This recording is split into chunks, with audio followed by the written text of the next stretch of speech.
Standing up in McKinney. This is According to Callus. Coming to you on the 28th of March, 2023.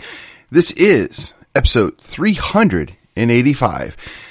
And alas, we're going to need to talk about my hometown yet again. McKinney. I should title this The Airport Follies, but there's so much more going on than just the airport. And in order to do this justice, I need to be upfront. I actually understand and accept the idea that passenger service in McKinney National is probably a good thing, a necessary thing, and to some degree inevitable. So to fight it and be a stick in the mud, which is ultimately what a lot of people are going to want to do, and respectfully, I get it. Look, if you've owned property that's near or directly north or directly south of the airport for 30, 40, 50 years, and you thought that, hey, you know, this is just going to be a little regional hub, not a regional hub, a little regional transport for people who want to, you know, take their little private planes out, spend some time with their families, or hop, skip, and a jump somewhere else. Yeah, okay, I get it, but they've been making noise on this for at least the entire time that I've lived in, you know, McKinney, 25 years. So it should be no surprise. Now, where I differ, or where I break here, in no way, shape, or form should the city of McKinney be fronting the bill for this. We're talking about $500 million when all is said and done. I mean, they say it's $400 million. They're not counting on the other costs that they're not telling you about. And furthermore, they're not talking about the repayment terms, right? So they're going to get approval to spend up to $400 million on a bond. And look, I would very much like to separate this from the fearless leader we have in the city, right? I don't think that you want to hold up a progress or a work based upon a personality. You don't want to make it about that. But I got to tell you, when you get a guy that says, I love McKinney, therefore I'm doing this, it's kind of implying that maybe you don't love McKinney, or maybe that you don't love it as much as that, or I want the best for our future. Well, okay, who determined that? You did? Okay, that's fine. I think this is best for our future. Okay, that's great. I don't believe that anybody at this point believes, but I take offense. Offense is maybe too strong a word. I am annoyed. I think the sales pitch is really ham-fisted. I think the idea here that this is what's best for the city is questionable, especially when you factor that the city is going to shoulder almost all the weight. Now, I understand you're not going to get commitments from a carrier until they see a way that you're going to be able to provide for them to have service.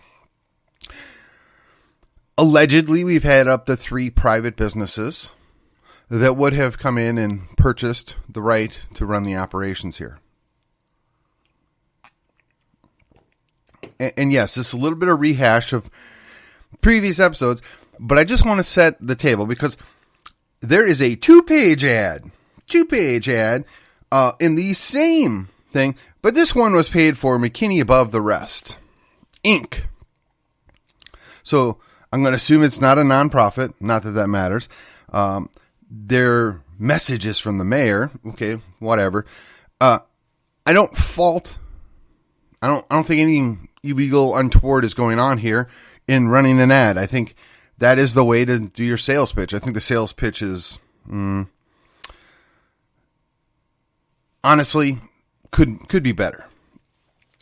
I will tell you that for my own preference, I don't think the city should pay for this. I want to repeat why. The entire area is going to benefit at our expense. The entire area is basically getting a free ride off our backs. Certainly the county is not interested in investing in this. I mean, why would they be? Alan, Fairview, and Melissa and Anna probably have zero interest in this becoming a bigger airport. What's interesting to me is, and I've read this. I mean, I don't believe the traffic congestion is going to be an issue. I mean, if you've driven anywhere in the Metroplex, the traffic's always an issue. I mean, it's going to be limited service. It realistically will never be heavy service out of McKinney National. And I don't see that's a problem. I think a good little regional hub or a secondary or tertiary airport is a good idea for passenger service if it's viable. And the way we would know it was viable is if a private business was willing to come and invest their money to build this out. And allegedly they are, but they're not being given the opportunity because apparently the city wants to control this. Now the noise, that's probably going to be a secondary issue in my opinion. But I'll be honest, I live right near 75. I can hear 75 at night. I live right off of El Dorado. I can hear El Dorado pretty much all day, every day. Not super excited about that, but I understood that when I got into this house. And it's a trade-off. If you're going to listen to an airline coming in or taking off, depending on the situation, once an hour, man, it's not really that bad. Now, at some point, maybe in the distant future, maybe you've got 5 or 6. Okay. And again, I said this before. The office I go to is in Grapevine, which is the DFW little section due north of the runways.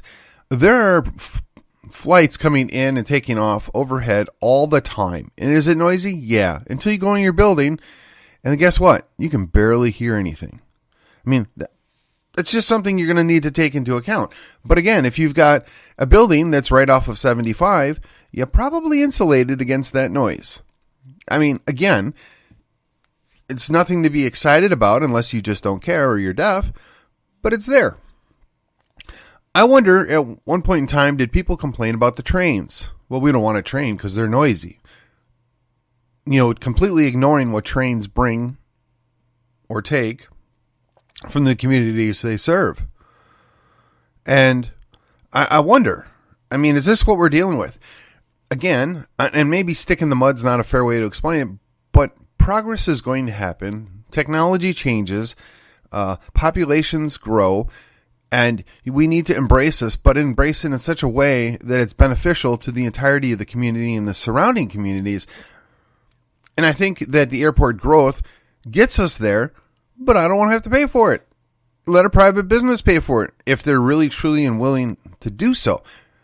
And again, this is somewhat repetitive. And I feel like if I don't repeat it, it gets lost.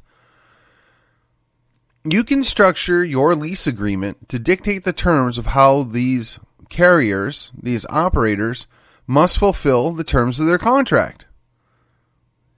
And if they don't, you get somebody else in.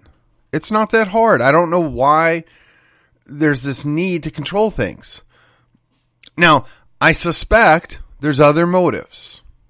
I don't have any evidence. I don't have any proof. And I'm not saying that it's anything illegal. I'm just saying I don't think they're being fully honest.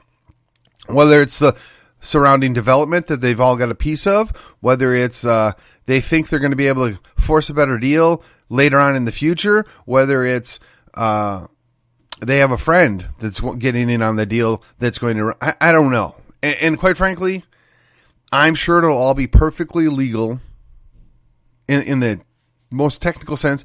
And in the event that it is not, it won't matter because our DA will never investigate or prosecute. And the police department is about useless when it comes to investigating anybody in government. So, again, even if it is illegal, we'll never know. And there's not much we're going to ever be able to do about it. So don't lose sleep about it. These people are careful. They're smart.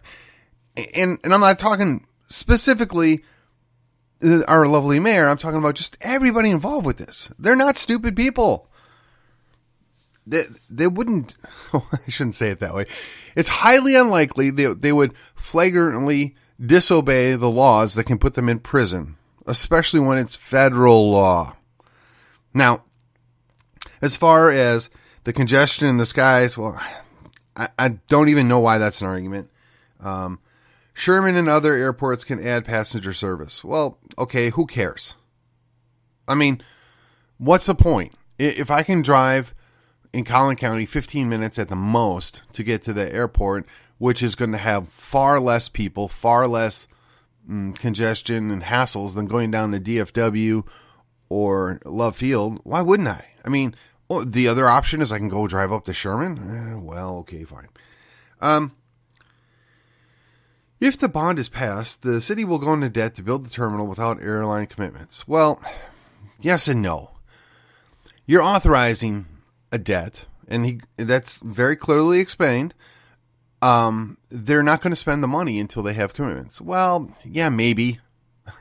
I mean, it's essentially giving somebody a signed check, and they can do pretty much whatever they want with it once they've got it. That's what everybody seems to forget. They can claim it's for this or they claim it's for that, and they say the city ordinance will raise taxes if the bond is passed. Well, actually, what's ironic here is this is a play on words. Of course your debt's going to go up, so therefore your taxes are going to go up. They're just going to wordsmith it so that it doesn't look like it's going to change much. And I'm going to tell you, I think I ran the numbers the other day, and I don't remember the exact number it was, but it translated into about $500 per home in the city of McKinney for 10 years. Now, that may not sound like much, but if you're already paying $5,000, that's a 10% increase. I mean, you may not actually see that. You may not actually notice that, but it's still a significant increase. And, oh, by the way, their reassessment's going to be coming soon, and that'll probably jack you up another 10% too. So, look, the city's always going to get their money. Always. They base their budget on how much they can collect from us. So, while that is accurate, and while they're technically accurate, and of course, and then number 7 here, the city will use money for whatever it wants if the airlines don't come and the terminal isn't built. Well, yes, that's exactly what I'm saying. It's spelled out that they can't use it unless they're building the airport, but it doesn't mean that it can't rob Peter to pay Paul or this bucket to that bucket. Again, that's what they have lawyers for. And if you doubt me, at the tenacity that the city of McKinney has to spend your money in lawsuits, I mean, you need look no further than the few years back when we went around trying to prevent people from building businesses, or I don't know, the folks that wanted to open up the RV parking spot, right? So that people could come and stay for a month or whatever in their RV place.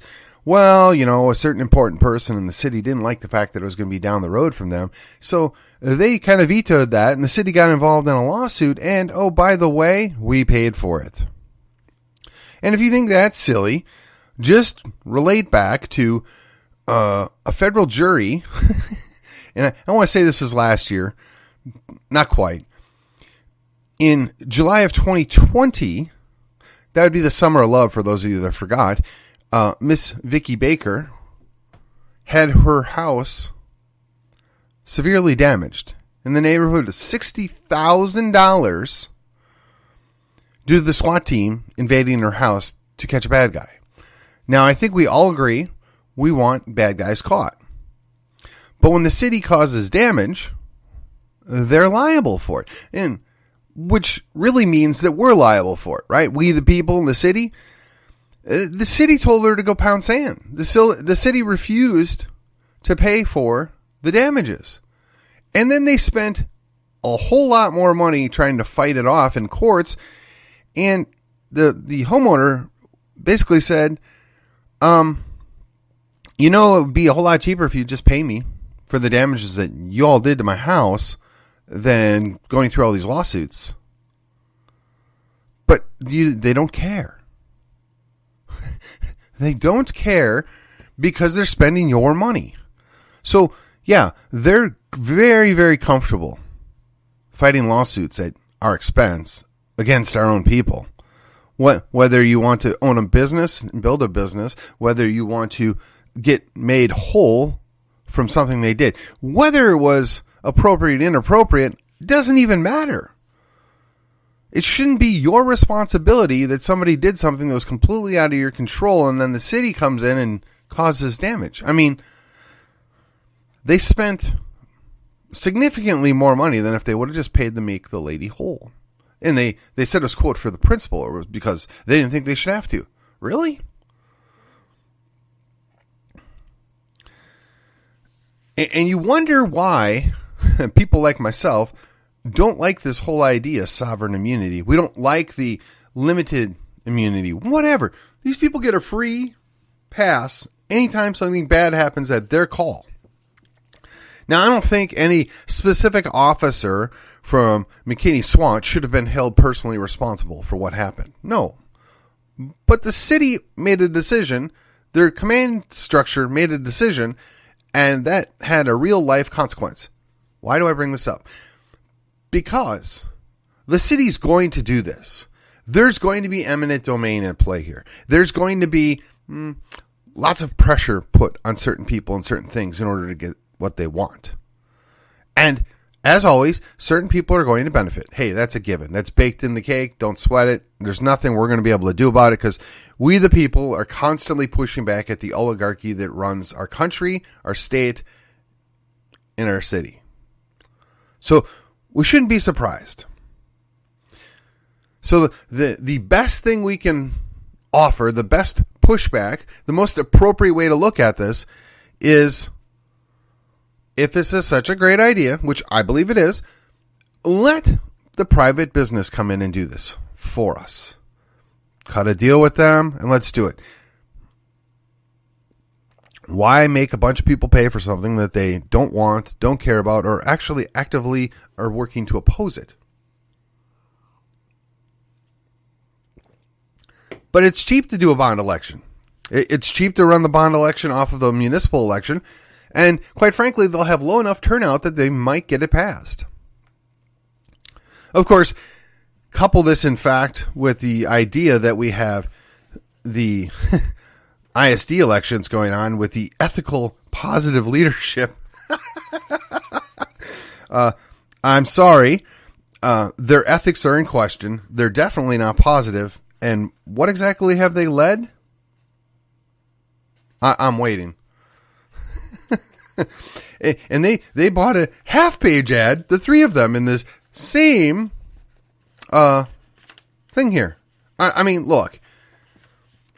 If you're happy with what things are, then go ahead. Vote for more of the same. I'm not going to tell you to do otherwise. But if you believe there are issues here, and you believe there's things that aren't being dealt with because there is no opposition present, there's no discussion present, I mean, even if you're a lefty, you've got to realize the value of that, right? I mean, come on.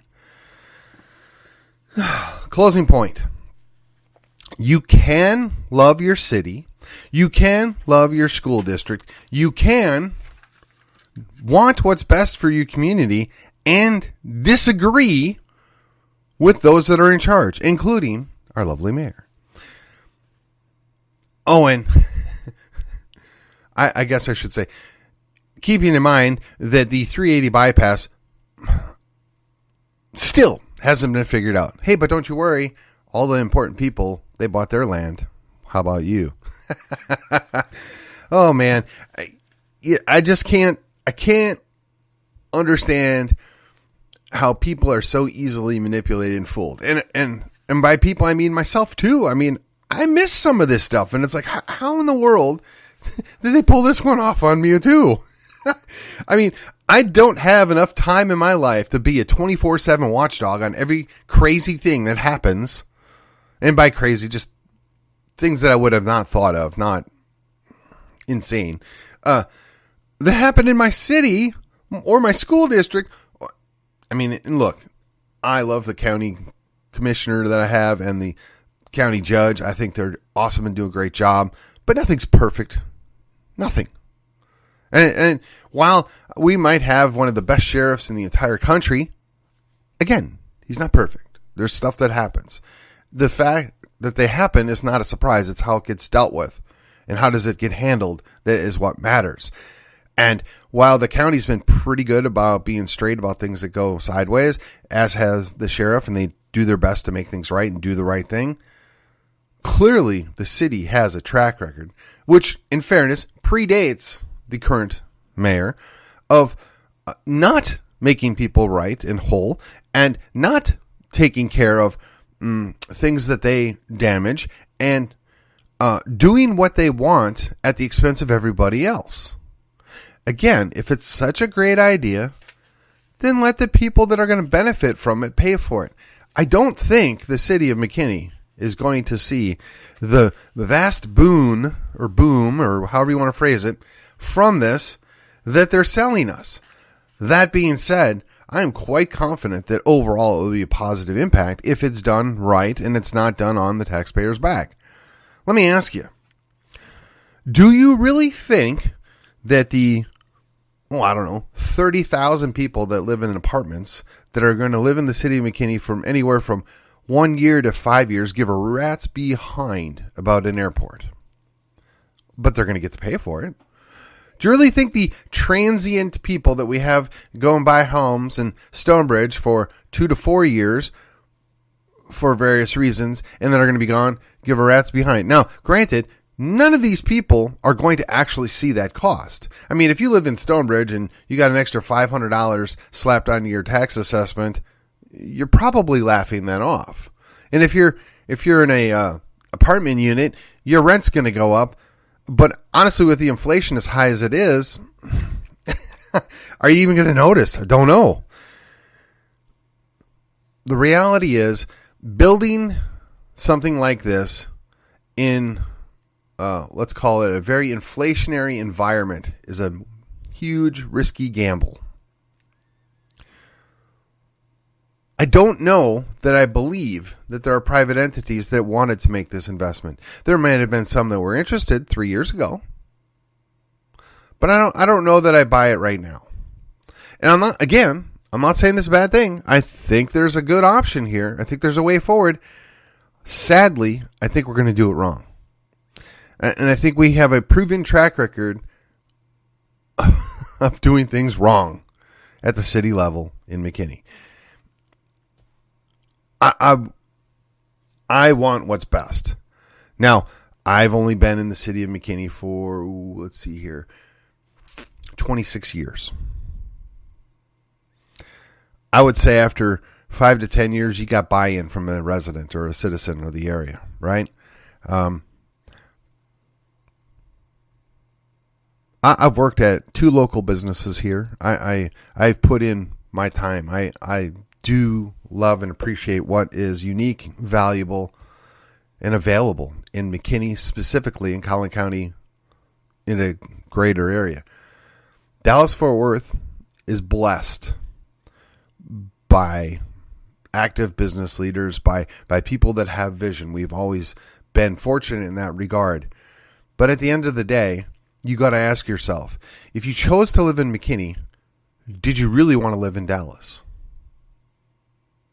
And if you're in McKinney and you don't want to be in Dallas, do you really want to do things like they do in Dallas? Do you think the Dallasification of McKinney is the right way forward? And I can't think of any other way to explain the macro idea at play here. They've quelled dissent. They've gone to great lengths to silence we the people. We're basically told to shut up and do what we're told. And we're supposed to just take their word that taxpayer-funded airport is the right thing to do. We're supposed to take their word that more of the same, the school district, is the right thing to do. We're supposed to take their word that because they couldn't get their act together and figure out a proper way to do a 380, that whatever the TxDOT's going to shove down our throats is the right thing to do. I really think you ought to talk to the people in Prosper about that, but we don't.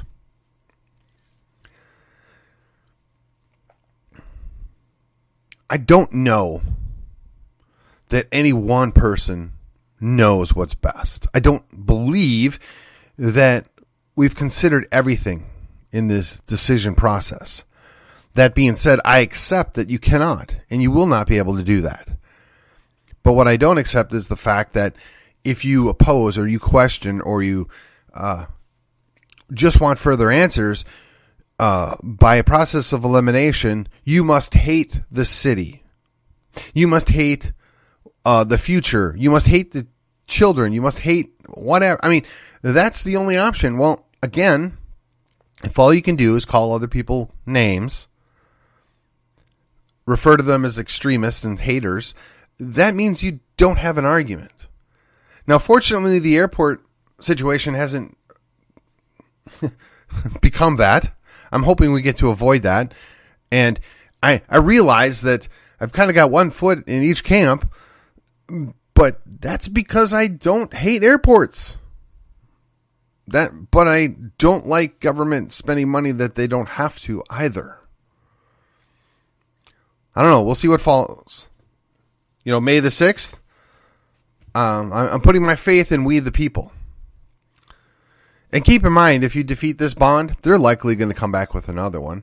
So you just got to keep working, right? The price of liberty is eternal vigilance, right? Don't forget that, people. Don't forget that. All right. That's it for today, folks. I will see you on the other side.